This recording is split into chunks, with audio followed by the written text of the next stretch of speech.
வணக்கம் நண்பர்களே. WTC எப்போ பற்றி இப்போ பேசலாம் வாங்க. WTCயின் முதல் சுழற்சியில் இந்தியா ஃபைனலுக்கு போச்சு. ஆனால் கோப்பையை வெல்ல முடியல.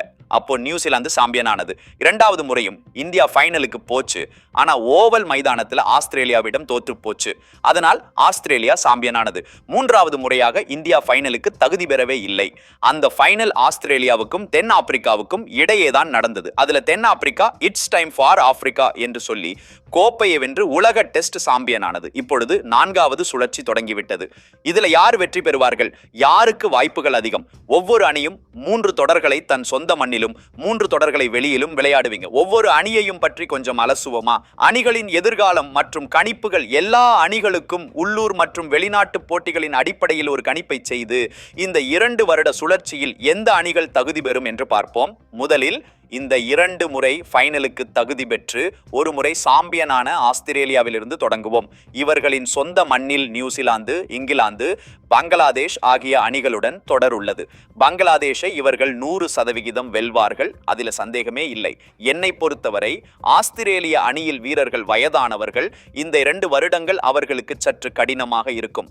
அந்த 4 பந்து வீச்சாளர்களும் ஒரு கட்டத்திலே வயதானவர்கள் ஆகிவிடுவார்கள். கடந்த 2-3 சுழற்சியாக அவர்கள் தான் தொடர்ந்து நன்றாக பந்து வீசி கொண்டிருக்கிறார்கள். ஆனால் ஒரு கட்டத்தில் அவர்களும் ஓய்வெடுப்பார்கள். மேலும் இவர்களின் பேட்டிங் அணியில் இப்போது அந்த திறன் இல்லை. இந்த அணி மிக வேகமாக ஒரு மாற்றத்தை சந்திக்கும். அது வேதனையாகவும் இருக்கலாம். ஆஸ்திரேலியா சொந்த மண்ணில் நியூசிலாந்தையும் வெல்வார்கள், இங்கிலாந்தையும் வெல்வார்கள். ஆனால் இங்கிலாந்துடன் 5 போட்டிகள் கொண்ட தொடர் என்பதால் முழு புள்ளிகளும் கிடைக்காது. பங்களாதேஷை நிச்சயம் வெல்வார்கள். இவங்க இந்தியா வரும்போது இந்திய அணியை தோத்து தான் போவாங்க. அது அவ்வளவு எளிதாக இருக்காது. உண்மையில 5 போட்டிகள் கொண்ட தொடரில கணிசமான புள்ளிகளை இழப்பார்கள். வெஸ்ட் இண்டீஸில எல்லா போட்டிகளிலும் வெற்றி பெறலாம். ஆனால் தென்னாப்பிரிக்கா அவர்களை மீண்டும் சவால் விடும். பல சமயங்களில் அட்டவணையை பார்க்கும்போது எளிதாக தோன்றும். ஆனால் இப்போது பார்த்தால் அவ்வளவு எளிதாக தோன்றவில்லை.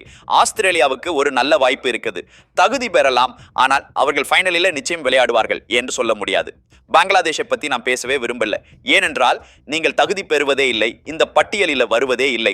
இப்போது பங்களாதேஷ் இருக்கிறது என்றால் இந்த புள்ளிகள் நமக்கு கிடைத்துவிடும் என்று மக்கள் பார்க்க தொடங்கிவிட்டார்கள். குறிப்பாக பங்களாதேஷ் சுற்றுப்பயணம் செய்யும் போது பங்களாதேஷ் சொந்த மண்ணில் மற்ற அணிகளுக்கு சிரமத்தை ஏற்படுத்தும். ஆனால் இவர்களின் வெளிநாட்டு தொடர்கள் England, West Indies, Pakistan, Australia, தென் ஆப்பிரிக்கா மற்றும் இலங்கை.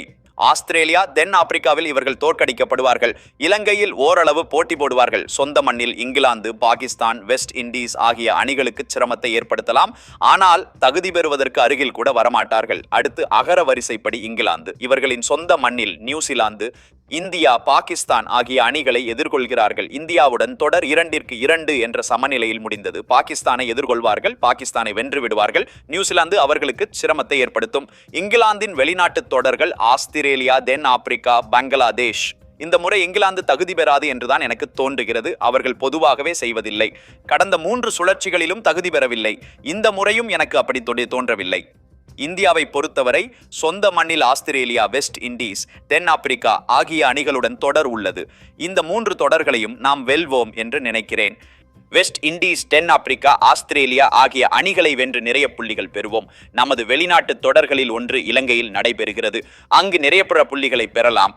வெளிநாட்டு தொடர்களில் நியூசிலாந்து, இலங்கை ஆகிய 2 அணிகள் தான் மீதம் இருக்கின்றன. நியூசிலாந்தில் கடினமாக இருக்கும். இலங்கையில் நாம் வெற்றி பெறுவோம் என்று நினைக்கிறேன். நாம் மீண்டும் ஓட்டத்தில் இருப்போம். அதாவது முதல் 3 அல்லது 4 அணிகளுக்குள் இருப்போம். அணி மாற்றத்தில் இருப்பதால் இந்தியா கண்டிப்பாக தகுதி பெறும் என்று இவ்வளவு நம்பிக்கையாக சொல்ல முடியாது. ஆனால் இந்தியாவை நான் வலிமையான போட்டியாளராக கருதுகிறேன். ஆஸ்திரேலியாவை விட நமக்கு சிறந்த வாய்ப்புகள் உள்ளன. ஏனெனில் இங்கிலாந்து தொடரை நாம் சமன் செய்து விட்டோம். இதனால் நமது வாய்ப்புகள் குறிப்பிடத்தக்க வகையில் மேம்பட்டிருக்கின்றன. நியூசிலாந்து இவர்களின் சொந்த மண்ணில் இந்தியா, வெஸ்ட் இண்டீஸ், இலங்கை ஆகிய அணிகளுடன் தொடர்கள் உள்ளன. இது உண்மையிலேயே ஒரு சாதகமான அட்டவணை. சொந்த மண்ணில் இந்த 3 தொடர்களையும் இவர்கள் வெல்லலாம். இவர்களின் வெளிநாட்டு தொடர்கள் ஆஸ்திரேலியா, இங்கிலாந்து, பாகிஸ்தான். வெளிநாட்டில் இந்த 3 தொடர்களில் ஒரு தொடரை வென்றால் அது பாகிஸ்தான் அல்லது இங்கிலாந்துடன் இருக்கலாம். ஆஸ்திரேலியாவில் இப்போதைக்கு இவர்களை வெற்றி பெறுவதை பார்க்கவில்லை. சொந்த மண்ணில் எல்லா தொடர்களையும் வென்றால் நியூசிலாந்துக்கு ஒரு வாய்ப்பு இருக்கலாம். இந்த WTC சுழற்சியில் நியூசிலாந்து ஒரு போட்டியாளராக இருக்கலாம். பாகிஸ்தான், நியூசிலாந்து, தென் ஆப்பிரிக்கா, இலங்கை ஆகிய அணிகள் இவர்களின் சொந்த மண்ணில் விளையாடும். சொந்த மண்ணில் சிறப்பாக செயல்பட வேண்டும். இங்கிலாந்து, வெஸ்ட் இண்டீஸ், பங்களாதேஷ் ஆகிய வெளிநாட்டு தொடர்கள். பாகிஸ்தானுக்கு மீண்டும் ஒரு சாதகமான அட்டவணை. வெஸ்ட் இண்டீஸ் மற்றும் பங்களாதேஷில் வெற்றி பெறுங்கள். இங்கிலாந்தில் கொஞ்சம் போட்டியிடுங்கள்.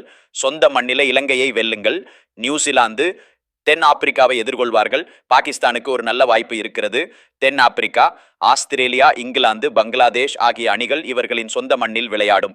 ஆஸ்திரேலியா கடினம், இங்கிலாந்து கடினம். வெளிநாட்டு தொடர்கள் இந்தியா, பாகிஸ்தான், இலங்கை. தென் ஆப்பிரிக்காவின் வாய்ப்புகள் குறைவு. இப்போதுள்ள சாம்பியன்கள் என்றாலும் கடினம்தான். என் கருத்தில் தென் ஆப்பிரிக்கா தகுதி பெறாமல் போக நல்ல வாய்ப்பு இருக்கிறது. இலங்கை, இந்தியா, தென் ஆப்பிரிக்கா, பங்களாதேஷ் ஆகிய அணிகள் இவர்களின் சொந்த மண்ணில் விளையாடும். இவர்களின் வெளிநாட்டு அட்டவணையும் நன்றாக உள்ளது. வெளிநாட்டில் நியூசிலாந்து, வெஸ்ட் இண்டீஸ், பாகிஸ்தான் ஆகிய அணிகள். வெஸ்ட் இண்டீஸ், பாகிஸ்தான் வெளிநாட்டு தொடர்கள். நீங்கள் நன்றாக செயல்பட வேண்டும். இலங்கையின் வாய்ப்புகள் உண்மையில் நன்றாக உள்ளன.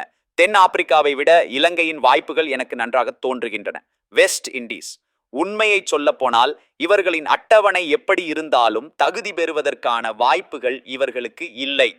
ஆஸ்திரேலியா, பாகிஸ்தான், இலங்கை ஆகிய அணிகளை சொந்த மண்ணில் எதிர்கொள்கிறார்கள். நியூசிலாந்து, இந்தியா, பங்களாதேஷ் ஆகிய வெளிநாட்டு பயணங்கள் இவர்களால் தகுதி பெற முடியாது. முடிவுரை: எனவே இந்த சுழற்சியில் இந்தியா, ஆஸ்திரேலியா, நியூசிலாந்து, பாகிஸ்தான், இலங்கை ஆகிய அணிகளுக்கு நல்ல வாய்ப்புகள் இருக்கின்றன. இங்கிலாந்திடம் எனக்கு எதிர்பார்ப்புகள் குறைவாகவே உள்ளன. இந்தியாவின் வாய்ப்புகள் நன்றாகவே தோன்றுகின்றன. இந்த அணி மாற்றத்தை நாம் கடந்து சென்றால் இந்த இங்கிலாந்து தொடர் பெரிய நம்பிக்கையை ஏற்படுத்தி இருக்கிறது. இதே போல நாம் தொடர்ந்தால் வரும் காலம் உண்மையில் நன்றாக இருக்கலாம். உங்கள் கருத்து என்ன? இந்த அனுமதி மற்றும் சேர்க்கைகளின் அடிப்படையில் எந்த அணி மிகவும் பிடித்ததாக தோன்றுகிறது? கீழே கருத்துகளில் எனக்கு தெரிவியுங்கள். அடுத்த தலைப்பு என்ன வேண்டும் என்பதையும் சொல்லுங்கள். பார்த்ததற்கு நன்றி. Like, share, comment, subscribe, notification bell எல்லாவற்றையும் செய்ய மறந்து விடாதீர்கள்.